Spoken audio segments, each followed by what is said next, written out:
La décision qu'on a prise de reconnaître les travailleurs canadiens et d'être là pour les aider a été prise de façon très délibérée. On ne va pas laisser le gouvernement présenter une mesure qui exclut les personnes âgées et les personnes handicapées. Si vous êtes de ceux qui attendaient impatiemment le chèque de 250 $ qu'a promis le gouvernement Trudeau pour le printemps prochain, attention, ne le dépensez pas tout de suite. Destiné aux travailleurs qui font moins de 150 000 $ par année, presque 20 millions de Canadiens, le projet ne fait pas du tout l'unanimité aux communes. Le NPD, qui s'était d'abord engagé à appuyer la démarche du gouvernement, exige maintenant que les retraités et les personnes vivant avec un handicap bénéficient eux aussi des largesses de l'État. Alexandre Boulris, bonjour. Oui, bonjour, M. Thibault. Qu'est-ce qui s'est passé? Parce qu'originalement, vous étiez plutôt d'accord avec l'idée d'aider les familles canadiennes. Vous aviez même tenté de prendre le crédit de l'annonce avant que le gouvernement la fasse. Puis là, tout d'un coup, vous n'êtes plus d'accord avec celle-là. Bien, ce qu'on avait demandé, nous, au NPD, c'est de donner une pause aux gens qui en arrachent, qui ont de la difficulté à payer leurs factures, notamment d'épicerie, en arrêtant la TPS sur des... 250 $, ça aide aussi, là. Ça aide aussi. Puis il y a beaucoup de gens pour qui ça va faire une différence. Mais je vous dis, nous, notre demande au départ, c'est d'enlever la TPS sur les produits de base, les produits essentiels, l'épicerie, le chauffage, aussi on parlait de forfait cellulaire, par exemple. Et les libéraux ont été de l'avant un peu. Votre chef avait fait cette promesse-là la semaine d'avant, je pense. On avait fait, pendant quelques semaines, on avait fait cette demande-là qui, pour nous, mais la TPS devait être suspendue sur une base permanente. Et là, les libéraux sont arrivés avec une espèce d'enveloppe où il y avait le truc sur la TPS pour 2 mois, malheureusement seulement, et ce chèque de 250 $ qui sortait un peu de nulle part. Hein? On dirait que c'est un truc d'une boîte de Cracker Jack presque. Et là, on se rend compte par la suite que ça ne touche pas tout le monde, mais que les retraités, que les personnes en situation de handicap qui ne sont pas sur le marché du travail, les gens qui ne pouvaient pas travailler, sont exclus. Alors que c'est surtout ces gens-là qui en ont peut-être le plus besoin. Alors là, on met de la pression sur le gouvernement et c'est pour ça qu'on a scindé le projet de loi en deux, c'est-à-dire il y avait un vote sur la TPS et ensuite de ça, le chèque. On continue de mettre de la pression sur le gouvernement. La TPS, ça a été réglé jeudi soir, oui, très tard.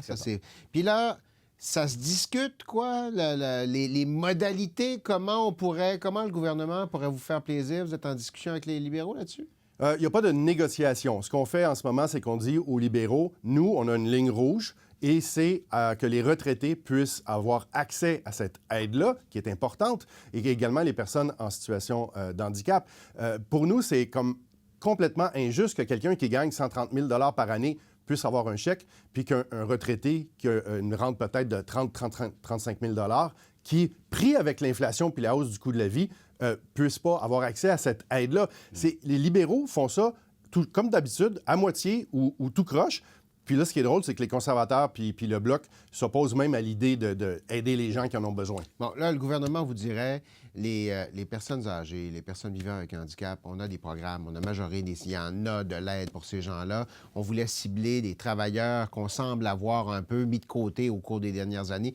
Vous êtes prêts là, à voter demain matin pour une mesure qui enverrait de l'argent à presque 20 millions de Canadiens?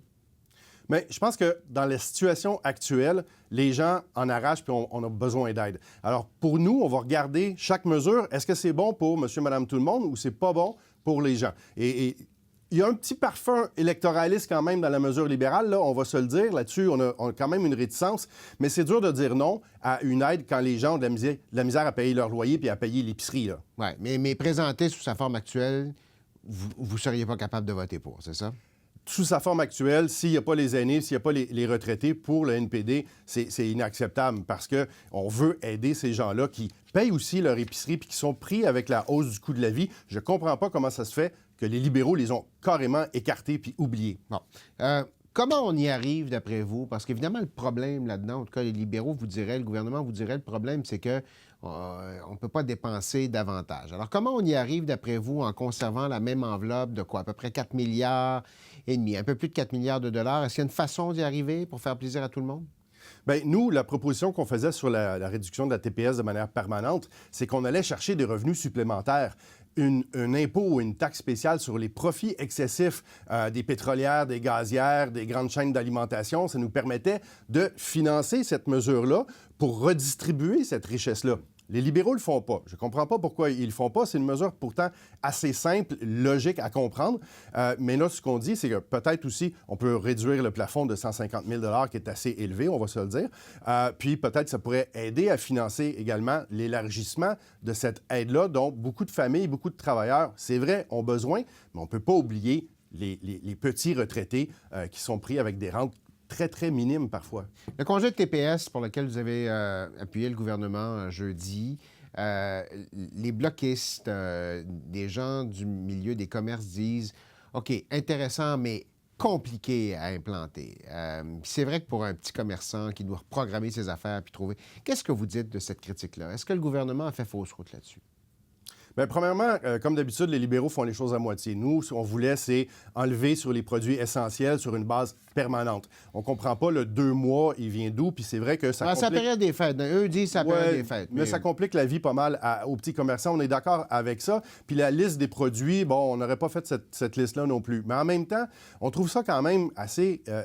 incroyable que les conservateurs, qui sont d'habitude pour des baisses de taxes, s'opposent à ça et que le Bloc s'oppose à ce qu'on enlève les taxes sur les couches pour les bébés, les sièges d'auto, les vêtements pour enfants, toute la nourriture qui est fabriquée ou transformée dans les épiceries. Ouais, eux disent, la personne qui achète une bouteille de champagne, puis ils n'ont pas besoin de ne pas payer la taxe dessus. Là. Oui, mais ce que le Bloc ne prend pas en considération ou ne comprend pas, c'est que la TPS, comme taxe à la consommation, c'est une taxe régressive. Son poids est beaucoup plus grand pour la classe moyenne, les travailleurs, puis les gens à plus faibles revenus. Les plus riches, qui aient 5 de taxes ou pas, ça ne fait pas une grande différence pour eux autres. Est-ce que ça fait mal au cœur de voter en faveur d'un gouvernement avec qui vous aviez une entente que vous avez déchirée au mois de septembre? Est-ce que c'est difficile de réconcilier ça dans votre tête? On est dans une situation de gouvernement minoritaire. Alors nous, on regarde chaque motion, chaque projet de loi, puis on l'analyse. Est-ce que c'est bon pour les Québécois et les Québécoises? Est-ce que c'est bon pour les travailleurs, puis monsieur, madame, tout le monde? Puis on vote en fonction. On n'est pas là pour garder les libéraux au pouvoir. On est là pour aider les gens. Si ça aide le monde, on va voter pour. Si ça aide pas le monde, bien, écoute, il y aura des élections au moment donné. Puis le 250 allez-vous voter là-dessus avant le congé des fêtes, d'après vous? Le chèque? Ça dépend qu'est-ce qui est sur la table. Je ne sais pas si les libéraux vont oser présenter quelque chose ou si on va avoir quelque chose qui va être potable ou acceptable pour nous autres. Alexandre Boulris, merci infiniment d'avoir été des nôtres. Merci, bonne journée.